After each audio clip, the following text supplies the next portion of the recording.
तो hello guys, आज हम क्या पढ़ने जा रहे हैं? हाई स्कूल का भौतिकी। कौन सा? पार्ट 2। यानी हम क्लास 10th का भौतिकी पढ़ने जा रहे हैं। वो भी किस राइटर का? तो ये 3 राइटर का है। कृत्यानंद प्रसाद, निरंजन कुमार सिन्हा, जयंती अशोक। और ये भारती भवन पब्लिशर्स एंड डिस्ट्रीब्यूटर्स का है। तो हम आज पहला चैप्टर पढ़ने जा रहे हैं। वो चैप्टर क्या है? प्रकाश का परावर्तन, reflection of light. Reflection of light. तो हम क्या पढ़ेंगे? पहले हम ये पढ़ेंगे। चलिए शुरू करते हैं। प्रकाश लाइट से संबंधित कुछ मुख्य तथ्य, फैक्ट्स, जिनकी जानकारी आपको पिछले वर्गों में ही हो चुकी है तथा जिनका उपयोग आपको इस अध्याय और अगले 2 अध्यायों में करना है, निम्नलिखित है। मतलब ये जो टॉपिक है ये हमको बताना चाहता है, समझाना चाहता है कि जो लाइट होता है, मतलब प्रकाश जो होता है, उससे कुछ संबंधित बातें हम पिछले वर्ग में कर चुके हैं, यानी 9th में या 8th में, दोनों में हम कर चुके हैं। जिनकी जानकारी के लिए मतलब पिछले वर्ग में तो कुछ हम पढ़े ही हैं, जैसे प्रकाश के बारे में पढ़े हैं कि हम अगर प्रकाश ना हो तो किसी वस्तु को आसानी से देख नहीं पाएंगे। आगे चलिए। और इसमें 2 भागों में पढ़ना है, प्रकाश का परावर्तन और प्रकाश का अपवर्तन। पहला टॉपिक है प्रकाश और उसके स्रोत। वस्तु को देखने के लिए आँख के अतिरिक्त प्रकाश का होना भी आवश्यक है। अंधकार में हम कुछ भी नहीं देख पाते हैं। मतलब ये कहना चाहते हैं कि वस्तुओं को देखने के लिए आँख के अतिरिक्त प्रकाश का होना आवश्यक है। मतलब जब हम किसी भी वस्तु को देखना चाहते हैं तो हम अगर हमारे सामने प्रकाश हो तभी देख पाते हैं। अगर हम पूरे चारों तरफ से एक मानिए हम रूम ले लेते हैं और उसको हम चारों तरफ से लॉक कर देते हैं और उसमें का लाइट भी बंद कर देते हैं और ऑफ कर देते हैं, फिर हम देखेंगे कि उसमें कोई चीज़ होगी जो हमें दिखेगी। नज़दीक की चीज़ तो दिख जाएगी, आसानी से नहीं दिख पाएगी, लेकिन और जो दूर की चीज़ होगी वो बिल्कुल नहीं दिख पाएगी। इसी तरह यह कहना चाहते हैं कि वस्तु को देखने के लिए आँख के अतिरिक्त प्रकाश का भी होना आवश्यक है। जैसे हम अंधकार में कुछ नहीं देख पाते हैं, अतः प्रकाश वह कारक है जिसकी सहायता से हम वस्तुओं को देखते हैं। मतलब प्रकाश वह कारक है, मतलब प्रकाश वैसा कारक है जिसकी सहायता से हम किसी वस्तु को आसानी से देख पाते हैं। अगर प्रकाश ना हो तो हम किसी वस्तु को आसानी से देख नहीं पाएंगे। वास्तव में प्रकाश जब वस्तु से टकराकर हमारी आँख तक पहुँचता है तभी हम वस्तुओं को देख पाते हैं। मतलब ये कहना चाहते हैं कि जब प्रकाश होती है, वो सूर्य का प्रकाश, एक लाइट का प्रकाश, वो वस्तु पर सर्वप्रथम वस्तु पर पड़ती है। और मानिए हम ये बुक पढ़ा रहे हैं आप सभी को, और इस पे जो प्रकाश पड़ रही है वो प्रकाश फिर इस पे से क्या हो रही है? टकरा रही है, टकरा कर हमारे आँख तक पहुँच रही, तभी तो इस बुक को देख पा रहे हैं ना। आगे चलिए। जिस वस्तु से प्रकाश निकलता है उसे प्रकाश स्रोत, लाइट सोर्स कहा जाता है। मतलब जिस वस्तु से प्रकाश निकले उसे प्रकाश का स्रोत कहा जा सकता है। जैसे सूर्य को भी प्रकाश का स्रोत कहा जाता है इत्यादि।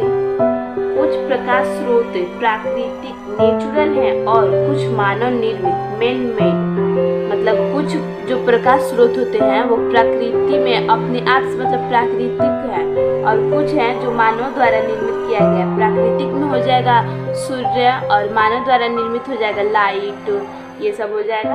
आगे चलिए। सूर्य, तारे आदि प्रकाश के प्राकृतिक स्रोत हैं। देखिए हम बोले मतलब जो सूर्य होता है और तारे होते हैं वो प्रकाश के प्राकृतिक स्रोत हैं।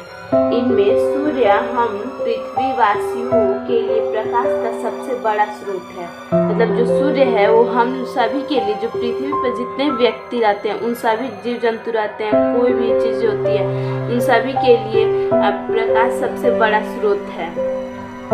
और बिजली का जलता बल्ब या ट्यूब, मोमबत्ती, लैंप, लालटेन, दिया आदि प्रकाश के मानव निर्मित स्रोत है। इसमें जो मतलब मानव निर्मित स्रोत हो जाएगा मनुष्य द्वारा बनाया गया। तो बिजली से जलता बल्ब या ट्यूब, मतलब सभी के घर में बल्ब होगा वो बिजली से जलता है, और वो प्राकृतिक नहीं है, वो मानव निर्मित है, मतलब मैन मेड है। और उसके बाद है मोमबत्ती। मोमबत्ती तो भी मानव निर्मित ही है। लैंप, लालटेन, दिया आदि प्रकाश के मानव निर्मित स्रोत हैं। चलिए आगे चलते हैं। प्रकाश के जितने भी स्रोत हैं उनमें अन्य प्रकार की विभिन्न ऊर्जाओं को प्रकाश में बदला जाता है। प्रकाश के जितने भी स्रोत हैं उनमें अन्य प्रकार की विभिन्न ऊर्जाओं को प्रकाश में बदला जाता है। मतलब ये कहना चाहते हैं कि प्रकाश के जितने भी स्रोत हैं, मतलब जिनसे प्रकाश उत्पन्न होती है उसे प्रकाश का हम स्रोत कहते हैं। तो इसमें है कि प्रकाश के जितने भी स्रोत हैं उनमें अन्य प्रकार की विभिन्न ऊर्जाओं को प्रकाश में बदला जाता है। मतलब उनमें अनेक प्रकार की भी ऊर्जाएं होती है, दूसरे प्रकार की भी ऊर्जाएं होती है, उस विभिन्न ऊर्जा को प्रकाश ऊर्जा में बदला जाता है। जैसे लालटेन, लैंप आदि में तेल में संचित रासायनिक ऊर्जा को प्रकाश में बदला जाता है। हम लालटेन तो मतलब विद्युत से नहीं जलाते हैं और लैंप तो विद्युत से होता है, और कोई लैंप जो होता है उसमें तेल की आवश्यकता होती है, मतलब ऑयल की आवश्यकता होती है। तो लालटेन जो होता है उसमें हम ऑयल डालते हैं, तो ऑयल में जो होता है मतलब रासायनिक ऊर्जा होता है, और वही जो ऑयल होता है वो जलता है, तो उससे क्या होता है, लालटेन मतलब में प्रकाश उत्पन्न होती है, और रासायनिक ऊर्जा जो होता है वो प्रकाश ऊर्जा में बदल जाता है। इसी प्रकार बिजली के बल्ब और टॉर्च में विद्युत ऊर्जा को प्रकाश में परिणत किया जाता है। मतलब यह कहना चाहते हैं कि एग्जैक्टली इसी प्रकार बिजली के जो बल्ब होता है, सभी के घर में होगा जो बल्ब सब कोई बोलता है बल्ब, वो और टॉर्च जो लाइट होता है, हम रात में कहीं जाते हैं बाहर तो लेके जाते हैं, वे विद्युत ऊर्जा को मतलब उसमें जो होता है वो विद्युत ऊर्जा होता है, वो प्रकाश में बदल जाता है। इस प्रकार हम पाते हैं कि ऊर्जा के विभिन्न रूपों से प्रकाश की प्राप्ति होती है। हम इस प्रकार पाते हैं कि जो ऊर्जा के विभिन्न रूप होते हैं, रासायनिक ऊर्जा, भौतिक ऊर्जा, ऐसे होते हैं ना ऊर्जा के विभिन्न रूप, तो उस रूप से हमें प्रकाश की प्राप्ति होती है, मतलब प्रकाश ऊर्जा में वो बदलते हैं। और तब प्रकाश एक प्रकार की ऊर्जा है। अभी इसमें तो कुछ संकेत के बारे में दिया था और यहाँ पे पूरा क्लियर कर दिया। प्रकाश एक प्रकार की ऊर्जा है। चलिए टॉपिक दूसरा है प्रदीप्त और अप्रदीप्त वस्तुएं। मतलब हमको इसमें मतलब जानना है कि प्रदीप्त वस्तुएं कौन है और अप्रदीप्त वस्तुएं कौन है। कुछ वस्तुएं प्रकाश उत्सर्जित करती है, जैसे सूर्य, बिजली का जलता हुआ बल्ब, जलती मोमबत्ती आदि।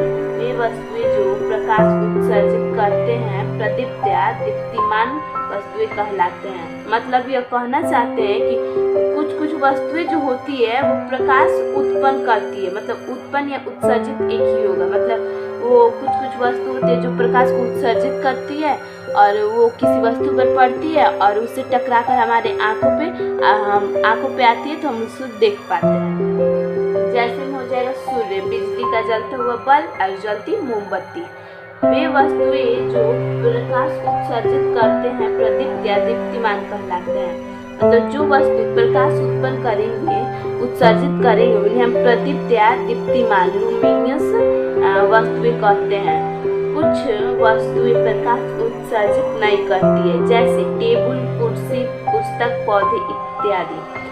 कुछ वस्तुएं जो होती है प्रकाश उत्पन्न नहीं करती है, उत्सर्जित नहीं करती है, जैसे टेबल, कुर्सी हो जाएगा, पुस्तक, पौधे इत्यादि। मतलब टेबल, कुर्सी से हमें प्रकाश तो उत्पन्न होता नहीं, प्रकाश मिलता नहीं है, तो उसे हम बोल देंगे प्रकाश उत्सर्जित नहीं करता है। आदि इसमें भी है और भी हो जाएगा। वे वस्तुएं जो स्वयं कोई प्रकाश उत्सर्जित नहीं करती है अप्रदीप्त वस्तुएं कहलाती है, नॉन लुमिनियस। मतलब इसमें दिया जो वस्तु स्वयं अपने आप से प्रकाश को उत्सर्जित अगर ना करे तो उसे हम अप्रदीप्त वस्तु कहते हैं। आगे चलिए। जब किसी प्रदीप्त वस्तु से निकला प्रकाश किसी अप्रदीप्त वस्तु से टकराकर हमारी आंखों तक पहुंचता है, तभी हम उस अप्रदीप्त वस्तु को देख पाते हैं। मतलब यह कहना चाहते हैं कि जब किसी प्रदीप्त वस्तु से निकला प्रकाश, मतलब देखिए मान लीजिए सूर्य है, सुबह हुआ है या कभी किसी भी टाइम मान लीजिए हुआ है तो उगा है या नहीं उगा, उगा रहेगा तभी तो बात है ना।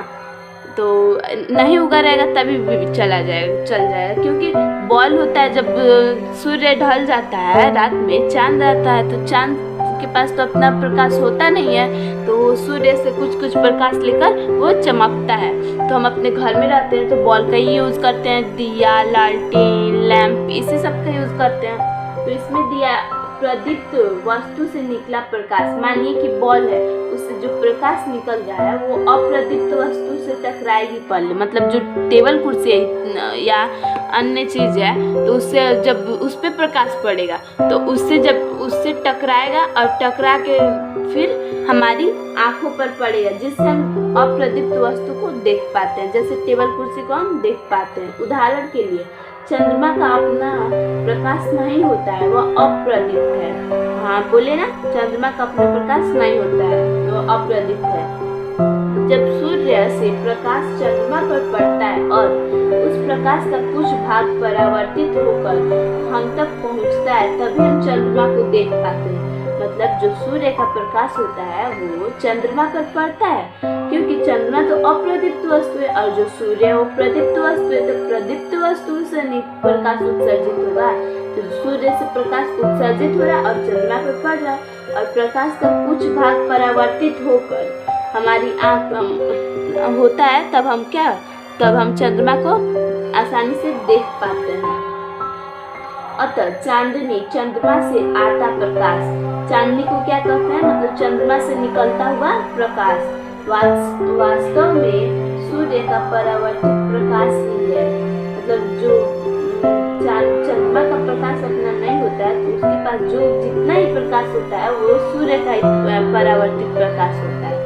प्रकाश जैसे सूर्य से आता प्रकाश जब सूक्ष्म कणों जैसे वायु के अणुओं या धूल कणों पर पड़ता है तो वे कण उन पर पड़ने वाले प्रकाश की कुछ ऊर्जा को अवशोषित एब्सॉर्ब कर फिर उसे चारों ओर विकिरित करते हैं। इस प्रक्रिया को प्रकीर्णन स्कैटरिंग कहा जाता है। यहाँ पे देखिए क्या बोल रहा है, मतलब जो सूर्य से आता हुआ प्रकाश है वो सूक्ष्म कणों पर पड़ता है, मतलब छोटे छोटे कणों पर पड़ता है, तो वे कण उन पर जो प्रकाश पड़ता है वो कुछ ऊर्जा को अपने अंदर अवशोषित कर लेता है, फिर चारों ओर से बांट देता है, मतलब विकिरित मतलब फैला देता है। इस प्रक्रिया को हम क्या कहते हैं, प्रकीर्णन। इंग्लिश में से क्या कहेंगे, स्कैटरिंग। इसी प्रकीर्णित स्कैटर्ड प्रकाश के कारण हम दिन में ऐसी वस्तुओं को भी देख पाते हैं जिस पर सूर्य का प्रकाश सीधे नहीं पड़ता। मतलब इसी प्रकीर्णन के कारण हम दिन में ऐसी वस्तु को देख पाते हैं जिस पर सूर्य का प्रकाश सीधे नहीं पड़ता है। मतलब सूर्य का प्रकाश हमेशा तो सीधी रेखा में गमन करती है और हम घर में हैं और सीधी रेखा में प्रकाश आ रही है, मानिए गैलरी में प्रकाश आ रही है और रूम में मानिए जंगला नहीं है, तो हम रूम में जाते हैं तो उसमें प्रकाश नहीं है, लेकिन थोड़ा थोड़ा जो गैलरी में का प्रकाश होगा वो तो उधर दिखेगा ना, उससे देख लेंगे ना, तो वैसे ही है, यही कहें। चलिए टॉपिक तीसरा, प्रकाश की किरणें। किसी प्रदीप्त पदार्थ